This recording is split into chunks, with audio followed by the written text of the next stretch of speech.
I still remember the exact moment everything changed, and it started as a joke I never thought she would take seriously. It was a normal Friday at the office in downtown Chicago, the kind of day where everyone was counting minutes until the weekend. I was leaning back in my chair, trying to look busy while doing nothing, when Emily walked over to my desk. Emily Carter, my coworker. The one person I tried not to look at too long because every time I did, I felt like I was giving something away. She was holding a coffee in one hand and her phone in the other, her brow slightly furrowed. "I just got my rent increased again," she said, dropping into the empty chair across from me like she owned the place. "This city is ridiculous." I laughed lightly, trying to act casual, even though her being this close always made my heart beat faster. "Maybe you should stop living in fancy places," I said. She rolled her eyes. "It's not fancy, it just has working heat and no rats. Apparently that costs extra now." Quote. I smiled. Then, without thinking too much, I said the one thing that changed everything. "Well," I said, shrugging like it meant nothing, "you could just move in with me." I expected her to laugh, maybe tease me back, maybe call me weird, but she didn't. She just looked at me. And for a second, everything went quiet. Her eyes held mine longer than usual, like she was searching for something in my face. I felt my confidence slip a little. I quickly added, I've got an extra room. It's cheap, and I don't have rats, so that's a bonus." She smiled then, but it wasn't her usual quick, playful smile. It was softer, thoughtful. "I'll think about it," she said. I laughed it off. "Yeah, sure, let me know." But the way she said it stayed with me all day. "I'll think about it." That night, I found myself replaying the moment over and over again. I kept telling myself it was just a joke. She would never actually consider it. Why would she? We were coworkers, friends. That was it. Still, I barely slept. The next morning was Saturday, and I woke up late. Sunlight was already filling my apartment. I walked into the kitchen, still half asleep, thinking about making coffee. That was when I heard the knock. 3 firm knocks on my door. I frowned, confused. I wasn't expecting anyone. I walked over and opened it. And my heart almost stopped. Emily was standing there. Not just standing there. She had a suitcase. For a second, I just stared at her like my brain couldn't catch up with what my eyes were seeing. "Good morning," she said, like this was completely normal. "Emily," I managed to say, "what are you doing here?" She lifted the handle of her suitcase slightly. "You said I could move in." I blinked. "I was joking," I said, even though my voice didn't sound very convincing. She tilted her head a little, studying me. "Were you?" she asked. There was something in her tone that made my chest tighten. I stepped aside without thinking. "Come in." She walked past me like she had done it 100 times before, her suitcase rolling behind her. The soft sound of the wheels against the floor felt strangely loud. I closed the door slowly, still trying to process everything. "You're serious?" I asked, turning to face her. She set her suitcase down in the living room and looked around. "You said you had an extra room." "I do," I said, "but this is sudden." She nodded. "My landlord gave me a deadline. I didn't want to deal with it anymore." That made sense, but still. "You could have called," I said. She smiled slightly. "I thought it would be more fun this way." My heart skipped again. There was something different about her. Not just the fact that she was standing in my apartment with a suitcase. It was the way she looked at me. Calm. Sure. Like she had already made a decision and wasn't going to change it. I rubbed the back of my neck. "You really want to live with me?" She stepped a little closer. "Do you not want me to?" she asked. The question hit me harder than I expected. Because the truth was, I did want her to. I had wanted her around long before this. I just never thought I would get the chance. "I didn't say that," I said quietly. She smiled again, softer this time. "Then show me the room." I led her down the short hallway, my heart still racing. The spare room wasn't much, just a bed, a dresser, and a small window, but it was clean. She walked in, looked around, then turned to me. "It's perfect," she said. I almost laughed. "It's really not." "It is to me," she replied. There was a silence after that. the kind that felt full of something unspoken. I leaned against the door frame, trying to steady myself. "Emily, are you sure about this?" Quote. She walked closer again, stopping just a few steps away from me. "I wouldn't be here if I wasn't," she said. Her voice was soft, but there was a quiet strength in it. I nodded slowly, still not fully trusting this moment. "Okay," I said. "Then, welcome home."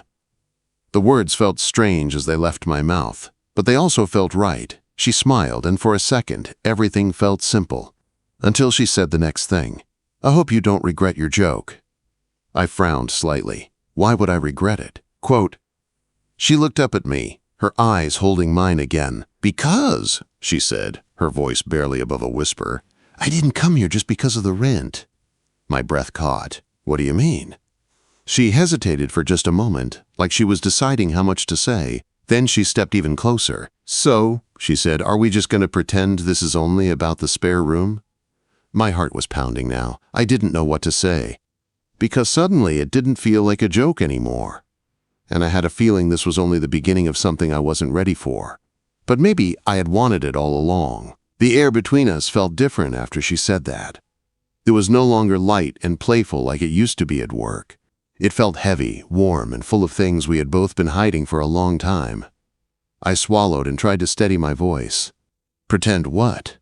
She looked at me like she could see right through every excuse I was about to make. She crossed her arms gently, not in a defensive way, but like she was protecting something fragile inside her. "You know what?" she said softly. "You flirt with me almost every day. You look at me like you're about to say something and then you stop. You invite me to move in like it's a joke. Do you really think I don't notice?" My face grew warm. I felt exposed in a way I never had before. "I didn't mean to make you uncomfortable," I said quickly.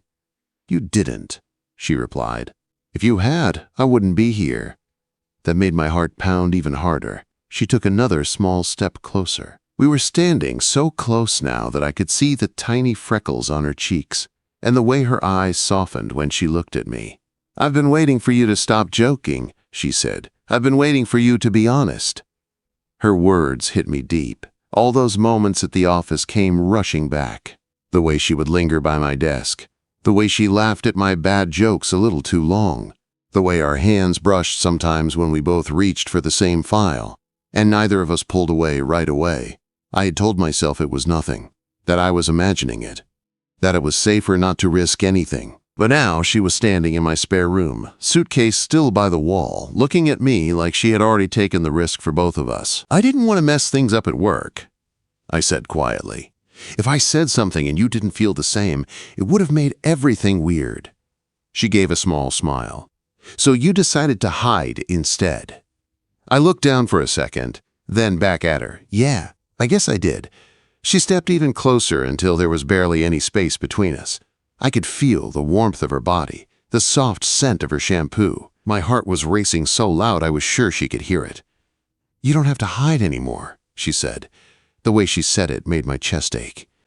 I lifted my hands slowly, giving her enough time to step back if she wanted to. But she didn't. My fingers brushed lightly against her arm. Her skin was warm under my touch. "Emily," I said, my voice low and unsteady, "if you're here because of me, and not just the rent, I need to know what that means."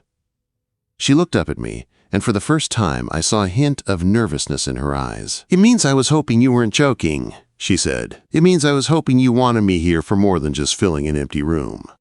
My breath caught again.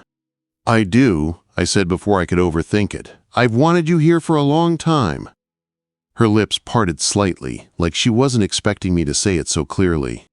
"You have?" she asked. "Yes," I replied. "I just didn't think I deserved you." The words slipped out before I could stop them. She frowned gently. "Why would you think that?" I shrugged. "You're confident, smart, everyone likes you. I'm just the guy who hides behind jokes." She reached up and touched my chest lightly, right over my heart. The simple gesture made my whole body feel electric. "You're the guy who listens when I talk," she said. "You're the guy who remembers how I take my coffee. You're the guy who walks me to my car when it's dark and pretends it's no big deal. Don't tell me you're just a joke."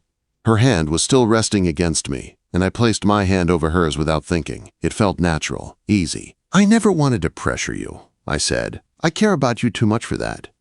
She smiled softly. "Then don't pressure me. Just be with me." The simplicity of her words made everything feel clear. We stood there for a moment, just looking at each other. The sunlight from the small window fell across her hair, making it shine. I felt like I was seeing her for the first time, even though I had known her for 2 years. "Are we crazy?" I asked quietly, "living together and starting something at the same time?" She let out a soft laugh. "Probably. Does that scare you?" She shook her head. "What scares me is not trying." That was all I needed to hear. I lifted my other hand and gently touched her cheek. She leaned into my palm without hesitation. The way she trusted me in that moment made my chest feel tight in the best way. "Then let's try," I said. Her eyes searched mine one more time like she was making sure I meant it. Then she nodded. Slowly, carefully, I leaned down. I gave her enough time to step away if she wanted to.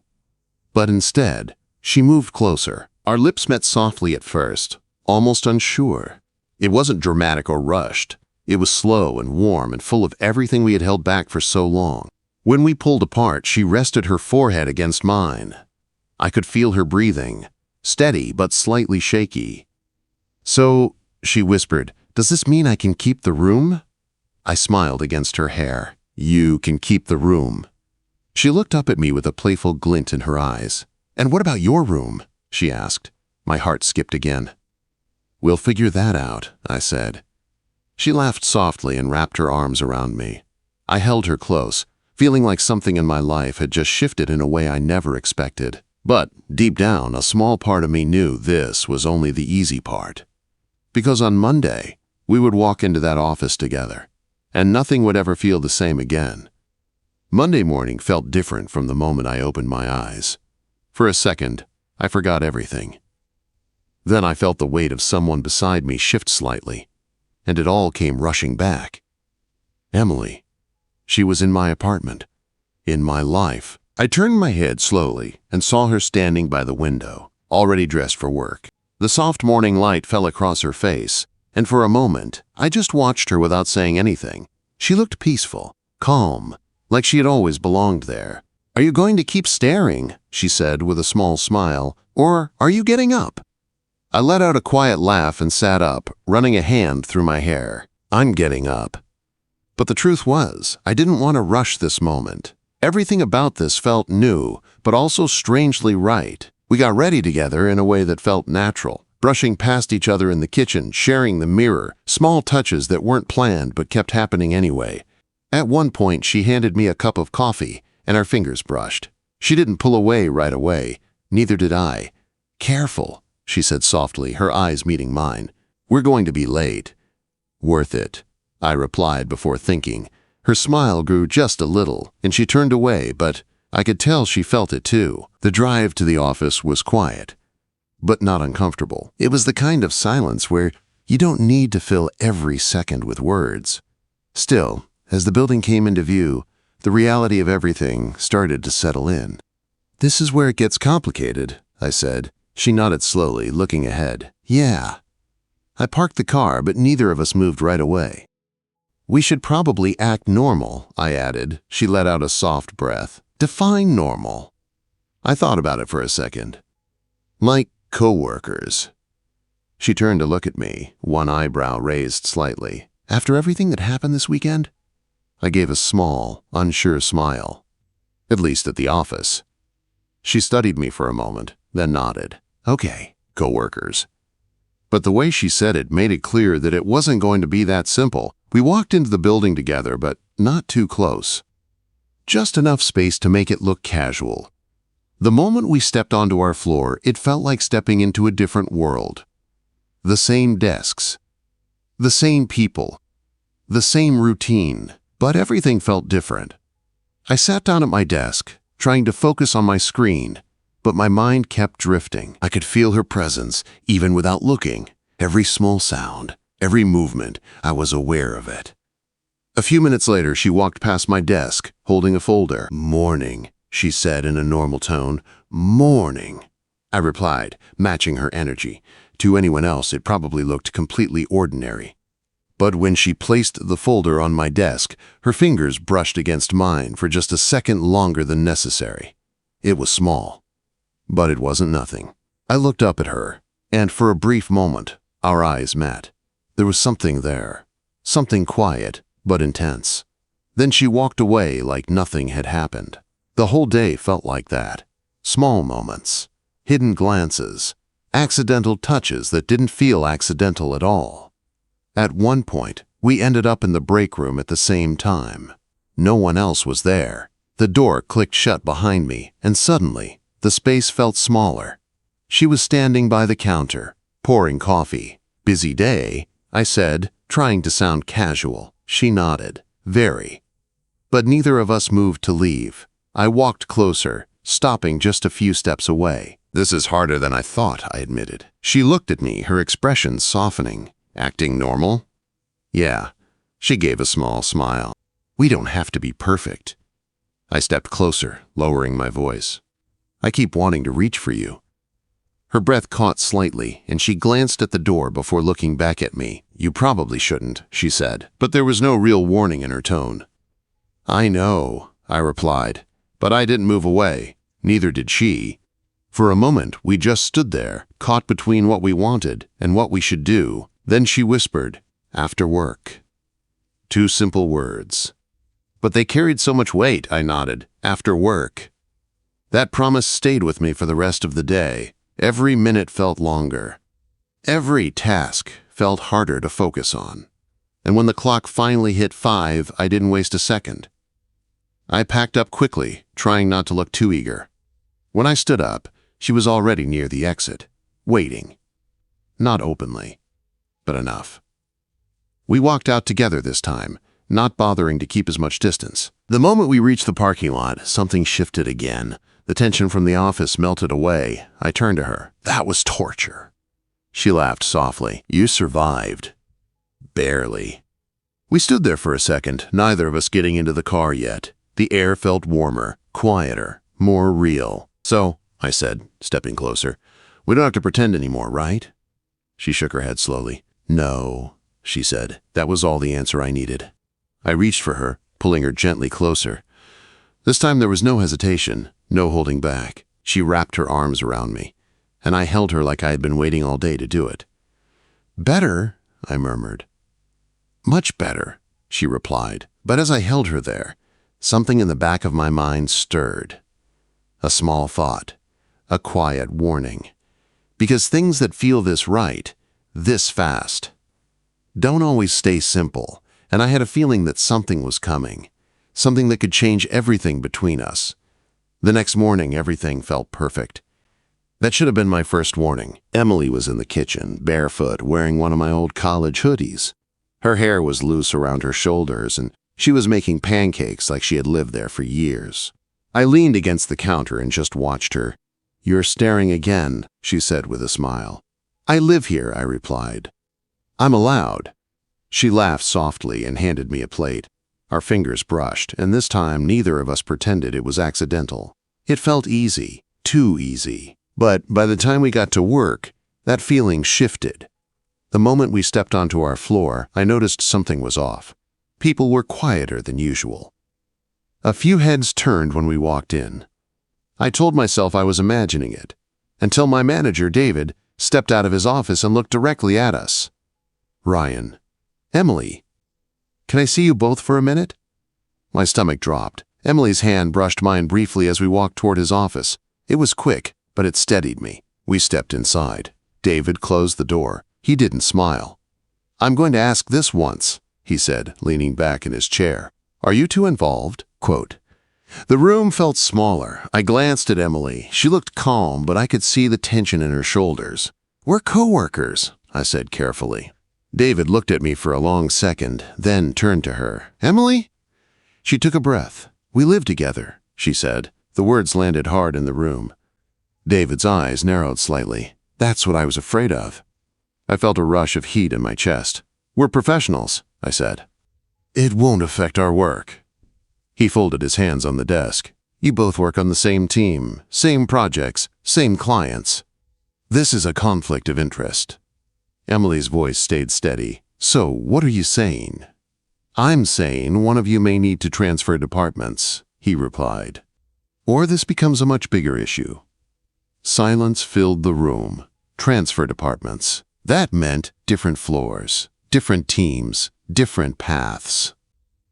It also meant people would know. David continued, I don't care what you do outside this building, but inside, I need clarity. And I need it soon. We left his office without another word. The hallway felt colder. Emily walked beside me, but we didn't touch this time. When we reached our desks, she finally looked at me. Are you regretting it? She asked quietly. The question cut deeper than anything David had said. Regretting you? I replied. Never. She searched my face like she needed to be sure. This could change your position here, she said. You've worked hard for it. So have you, I answered. We both knew what this meant. One of us would have to move. One of us would have to give something up. Later that afternoon, I sat alone in a small meeting room, thinking. My career had always been clear. Work hard. Get promoted. Stay focused. Love had never been part of the plan. But now, every time I pictured giving her up just to keep things simple, my chest felt tight. That night at home, the apartment felt quieter. Emily sat on the couch, knees pulled close, staring at the floor. I can request a transfer? She said softly. It would be easier. The way she said easier made it sound like she didn't mean it. I sat beside her. I don't want you to feel like you have to step back because of me, I said. She looked up, her eyes shining in a way that made my heart ache. I don't want to lose what we just found, she admitted. Neither did I. I reached for her hands and held them firmly. Then we don't lose it, I said. She blinked like she was holding back emotion. Even if it costs something? I nodded. Some things are worth the risk, I said. You are. For a moment she just stared at me. Then she leaned forward and kissed me, not softly this time, not unsure. It was strong, certain. Like she had made her choice. The next morning we walked into David's office together. Before he could speak, I did. I'll transfer, I said. Emily turned to me quickly. Ryan, you don't have to. I want to, I said gently. David looked between us. Are you sure? Quote, I didn't hesitate. Yes. Because for the first time in my life, I knew exactly what mattered more. David nodded slowly. There's an opening in marketing. It's a step sideways, not up, but it's clean. That's fine, I replied. When we stepped back into the hallway, Emily stopped me. You didn't even ask me, she said, her voice full of emotion. I don't need to, I answered.